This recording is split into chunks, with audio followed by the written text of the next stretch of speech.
আজি ৰাজ্যিক বিজেপিৰ সভাপতি দিলীপ শইকীয়াই সাংবাদিকৰ সৈতে মত বিনিময় কৰে।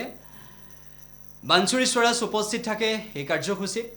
উল্লেখ্য যে ৰাজ্যিক বিজেপিৰ সংবাদ বিভাগৰ ইতিমধ্যে দায়িত্ব অৰ্পণ কৰা সংবাদ সম্পৰ্ক বিভাগৰ আহ্বায়ক হিচাপে দায়িত্ব অৰ্পণ কৰা দেৱান ধ্ৰুৱজ্যোতি মৰলে এই কাৰ্যসূচীৰ হাত ধৰে। এই কাৰ্যসূচীত সাংবাদিকসকল উপস্থিত থাকে আৰু এইবাৰৰ নিৰ্বাচনত কেনেদৰে বিজেপি আগবাঢ়িব, কেতবোৰ ৰাজনৈতিক বক্তব্য, কেতবোৰ 2026 নিৰ্বাচনক কেন্দ্ৰ কৰি কি আগবাঢ়িব, কেনেদৰে আগবাঢ়িব সেই সন্দৰ্ভতো মত বিনিময় কৰে। আৰু ৰাজ্যিক বিজেপিৰ সভাপতিগৰাকীয়ে কি ক'লে সেয়া আমি শুনাব বিচাৰিছোঁ। আমাৰ গুৱাহাটীৰ বিভিন্ন সংবাদ গোষ্ঠীক প্ৰতিনিধিত্ব কৰা সাংবাদিক বন্ধুসকল, প্ৰথমতে মই ক্ষমা বিচাৰিছোঁ যে মই 1 বজাত আহিব কথা আছিলে, কিন্তু আজি আমাৰ সমগ্ৰ ৰাজ্যজুৰি বুথ বিজয় অভিযান আৰম্ভ কৰিছোঁ। আমাৰ ইস্তাহাৰৰ কাম ইতিমধ্যে পূৰ্ণ গতিত চলিছে। 70,000 আমি এতিয়ালৈকে অনলাইন আৰু অফলাইন আমি ছাজেশ্যনছ বা অপিনিয়নছ পাইছোঁ এতিয়ালৈকে, যোৱাকালিৰ খবৰ এইটো। আৰু আমাৰ 75 ভিডিঅ' ভেন্স গৈছে, 75খন ভিডিঅ' ভেন্স গৈছে অসমৰ বিভিন্ন সমষ্টিত। তাতো হাজাৰ হাজাৰ, আজি মই মঙলদৈতে দেখিছোঁ, মোৰ সন্মুখত ভিডিঅ' ভেন ৰৈ আছিলে, তাতেও কেইবাজনো লোকে, বিশিষ্ট লোকে তেওঁলোকৰ পৰামৰ্শ ভিডিঅ' ভেনত থকা বক্সত দিছে। গতিকে জিতেন্দ্ৰৰ প্ৰশ্নটো ডাইৰেক্ট প্ৰশ্ন আছিলে যে আমি আত্মনিৰ্ভৰ অসম কিদৰে গঢ়ি তুলিব পাৰোঁ। তো আত্মনিৰ্ভৰ অসমৰ বাবে ইতিমধ্যে ভাৰত চৰকাৰৰ আশীৰ্বাদত, প্ৰধানমন্ত্ৰী নৰেন্দ্ৰ মোদী ডাঙৰীয়াৰ আশীৰ্বাদত অসমত কেৱল মাত্ৰ চৰকাৰী সংস্থাপন, চৰকাৰী নিয়োগৰ ওপৰত আজি অসমৰ যুৱশক্তি এতিয়া নিৰ্ভৰশীল হৈ থাকিব নালাগা হৈছে।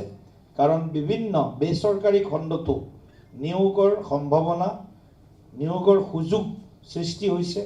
গতিকে 1 নম্বৰ কথাটো কৰ্মসংস্থাপন, 2 নম্বৰ কথাটো হ'ল ব্যৱসায় বাণিজ্যৰ জৰিয়তে বা উৎপাদনৰ জৰিয়তে আমি আমাৰ বিভিন্ন সৰু বৰ যিবিলাক আমি কওঁ উদ্যোগ, আমি উৎপাদন ক্ষেত্ৰ, তাতো আজি সুযোগ পাইছে। সেল্ফ হেল্প গ্ৰুপ, মহিলা আত্মসহায়ক গোটৰ জৰিয়তেও আমি বহু মহিলাক সহায় কৰিছোঁ। আমাৰ বিশেষকৈ যুৱ শক্তিক CM-AAA, চিফ মিনিষ্টাৰ আছামছ আত্মনিৰ্ভৰ অভিযান, তাৰ জৰিয়তে এতিয়ালৈকে 1 লাখ যুৱক যুৱতীক আমি কৰ্মসংস্থাপনৰ বাবে তেওঁলোকক আমি মটিভেট কৰিছোঁ, ইনস্পায়াৰ কৰিছোঁ।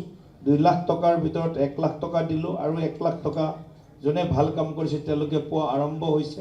গতিকে যুৱ শক্তিক আমি এই ধৰণে আত্মনিৰ্ভৰ, বাকী বিভিন্ন অঞ্চলত কোঅপাৰেটিভ মুভমেণ্ট গঢ়ি তোলাৰ কাৰণে আমাৰ প্ৰয়াস হৈছে। গৰুখুটিৰ নিচিনা প্ৰকল্প অসমৰ বিভিন্ন বিধানসভা সমষ্টিত বিধায়কসকলৰ নেতৃত্বত আৰম্ভ হৈছে। মৎস্য উৎপাদনত অসমে এতিয়া আত্মনিৰ্ভৰশীলতাৰ দিশত আগবাঢ়িছে, দুগ্ধ উৎপাদনৰ ক্ষেত্ৰতো আগবাঢ়িছে। আজি আমি যি কণী খাওঁ আমি, গতিকে সেই কণীৰ ক্ষেত্ৰতো অসমত আজি উৎপাদন যথেষ্টখিনি বৃদ্ধি পাইছে। আনকি আত্মনিৰ্ভৰশীলতাৰ লগত আমাৰ ছেমিকণ্ডাক্টৰৰ নিচিনা ইণ্ডাষ্ট্ৰীয়ে আমি আমাৰ এক্সপৰ্ট যিটো আমাৰ অপৰচুনিটি বা আমাৰ ৰপ্তানিৰ যিটো সুযোগ, সেইটো আমাৰ সন্মুখত আহি আছে। গতিকে আত্মনিৰ্ভৰ অসমৰ বাবে আমাৰ কেন্দ্ৰ ৰাজ্য চৰকাৰ দায়বদ্ধতাৰে বিভিন্ন পদক্ষেপৰ জৰিয়তে আমি বিশেষভাৱে যুৱ আৰু মহিলা শক্তিৰ বিকাশ, ডেভেলপমেণ্ট, গতিকে বিকাশৰ যিটো আমাৰ এজেণ্ডা, গতিকে অগ্ৰাধিকাৰৰ প্ৰথম বিষয় হ'ব বিকাশমুখী যিটো যাত্ৰা, উন্নয়নমুখী যিটো যাত্ৰা। প্ৰধানমন্ত্ৰী নৰেন্দ্ৰ মোদী ডাঙৰীয়াৰ আশীৰ্বাদত অসমত সৰ্বানন্দ সোণোৱাল ডাঙৰীয়াৰ দিনৰ পৰা আৰম্ভ হৈছে আৰু ডক্টৰ হিমন্ত বিশ্ব শৰ্মা ডাঙৰীয়াৰ দিনত এই যাত্ৰাৰ গতি তীব্ৰ এটা ৰূপ পাইছে। গতিকে এই যাত্ৰাটোক আমি আৰু অধিক শক্তিশালী কৰিম। বিকাশমুখী অসম উন্নয়নমুখী অসম, তাৰ লগত এখন সুৰক্ষিত অসম, ছিকিউৰ্ড আছাম। গতিকে আমাৰ জাতি, মাটি, ভেটি, কৃষ্টি, সংস্কৃতি, সভ্যতাৰ ওপৰত যে আক্ৰমণ, এই আক্ৰমণ আমি কেনেদৰে প্ৰতিহত কৰিব পাৰোঁ, অসমৰ সকলো খিলঞ্জীয়াই মিলি সেইটোক আমি অগ্ৰাধিকাৰ হিচাপে ৰাখিম। গতিকে এখন আত্মনিৰ্ভৰ অসম, যিটো প্ৰশ্ন আহিছে, এখন বিকশিত, সুৰক্ষিত আৰু আত্মনিৰ্ভৰশীল অসম গঢ়াটোৱে হ'ব আমাৰ এই নিৰ্বাচনৰ মূল বিষয়।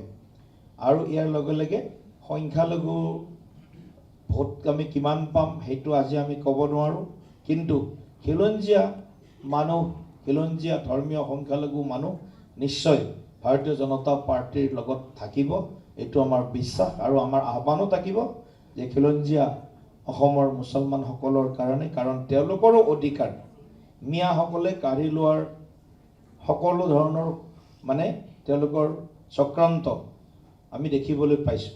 ৰাজনৈতিক অধিকাৰৰ পৰা অৰ্থনৈতিক অধিকাৰলৈকে সকলো অধিকাৰ আজি খিলঞ্জীয়াৰ হাতৰ পৰা লাহে লাহে আমি ওলাই যোৱাৰ পৰিৱেশ পৰিস্থিতি দেখিবলৈ পাইছোঁ।